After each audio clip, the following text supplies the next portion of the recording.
নমস্কার বন্ধুরা, সামনেই আসছে রথযাত্রা। তো রথযাত্রায় জগন্নাথদেবকে 56 ভোগ দেওয়া হয়। আর এই 56 ভোগের মধ্যে ভীষণ প্রিয় একটা ভোগ হলো কণিকা ভোগ। তো আজকের আমি সেই কণিকা ভোগটা একটু রান্না করার চেষ্টা করছি। ভুল ত্রুটি মার্জনা করবেন। তো চলুন দেখে নেওয়া যাক আমি কিভাবে এই রান্নাটা করছি। 200 গ্রাম দেরাদুন রাইস নিয়েছি। এটা আপনারা গোবিন্দভোগ চাল দিয়েও করতে পারেন। আর এখানে কিছু মশলা নিয়েছি। এখানে আছে গোলমরিচ, একটুখানি জায়ফল, এখানে এলাচ আছে, লবঙ্গ, জয়িত্রী, আর এখানে আছে দারচিনি। তো এর মশলার মধ্যে কিছুটা মশলা আমি একটু ভেজে নেব, ভেজে গুঁড়ো করে নেব। এখানে আছে কিশমিশ আর এখানে আছে কাজু। তো প্রথমেই আমি চালটাকে খুব ভালো করে 2-3 বার ধুয়ে নিচ্ছি। চালটাকে ধুয়ে নিয়ে আমি 30 মিনিটের জন্য জল দিয়ে ভিজিয়ে রেখে দেব। 30 মিনিট পর জল ঝাড়িয়ে এটাকে একটু শুকনো করে নিতে হবে চালটাকে। তো দেখুন আমি এখানে 2-3 বার জল পাল্টিয়ে এটাকে ধুয়ে নিচ্ছি। তারপর এটাকে একটু 30 মিনিটের জন্য ভিজিয়ে রেখে দিচ্ছি। আমি এখানে দেরাদুন চাল নিয়েছি। আপনারা চাইলে গোবিন্দভোগ চাল দিয়েও করতে পারেন, কিংবা পুরীতে এটা কৃষ্ণভোগ চাল দিয়েও এই রান্নাটা করা হয়। তো চাল আমার ভালোভাবে ধোয়া হয়ে গেছে। এবার এটাকে আমি ভিজিয়ে দিচ্ছি। এই ভোগটা করার জন্য কিন্তু গুড় ব্যবহার করা হয়। আমি এখানে গুড় ব্যবহার করছি, চাইলে আপনারা চিনি দিয়ে করতে পারেন। তো গুড়টাকে আমি একটু গ্রেট করে নিচ্ছি। আরে এদিকে আমি একটা কড়া বসিয়ে দিয়েছি। তো এই ভোগটা আমি কড়াতে করছি, কিন্তু এটা ভোগটা করার নিয়ম হচ্ছে মাটির হাঁড়িতে। তো আমি আজকে যেহেতু বাজারে মাটির হাঁড়ি পাইনি, তো আজকে আমি কড়াতেই ভোগটা করছি।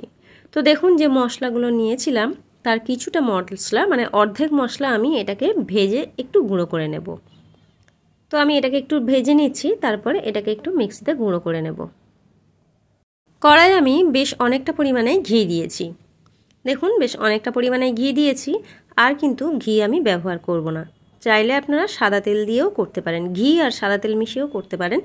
তো ঘি গরম হয়ে গেছে, এর মধ্যে বাকি মশলাগুলো আমি দিয়ে দিচ্ছি। ঘিয়ের মধ্যে মশলাগুলো দিয়ে তারপরে একটু নাড়াচাড়া করে নেব। আর এর মধ্যেই 2টো তেজপাতা অ্যাড করে দিচ্ছি। আর দিয়ে দেব কাজু আর কিশমিশটা। 2 থেকে 3 সেকেন্ড একটু নাড়াচাড়া করে নিলেই কিশমিশটাও ভালোভাবে ভাজা হয়ে যাবে, আর কাজুটাও বেশ সুন্দর রং ধরে যাবে। তো দেখুন আমি বেশ ভালো করে একটু নাড়াচাড়া করে নিচ্ছি। কাজু আর কিশমিশ ভালোভাবে ভাজা হয়ে গেলে ওর মধ্যে ওই জল ঝরানো চালটা দিয়ে দেব। চালটাকে কিন্তু একদম শুকনো করে নিতে হবে। তো চালটা এবারে বেশ কিছুক্ষণ নাড়াচাড়া করে নেব। আমি এখানে 7 থেকে 8 মিনিট চালটাকে একটু ভাজা ভাজা করে নেব।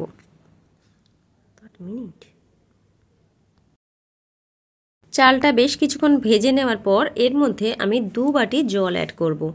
যে বাটি মেপে আমি চাল নিয়েছি সেই বাটি মেপেই আমি এখানে 2 বাটি জল ব্যবহার করছি। চাল আর জল খুব ভালোভাবে একটু নাড়িয়ে দেব। এবারে এর মধ্যে সামান্য পরিমাণে একটু লবণ দিয়ে দেব। এবারে ভালো করে জলটা আবারও নাড়িয়ে দিয়ে এটাকে ঢাকা দিয়ে দেব। আমি এখানে 5 থেকে 7 মিনিটের জন্য ঢাকা দিয়ে রাখব। আর গ্যাস থাকবে একদম লো ফ্লেমে। তো চলুন আবারও আমি 7 থেকে 8 মিনিট পর ফিরে আসছি। এদিকে যে মশলাটা ভেজে রেখেছিলাম সেই মশলাটাকে একটু গুঁড়ো করে নিচ্ছি।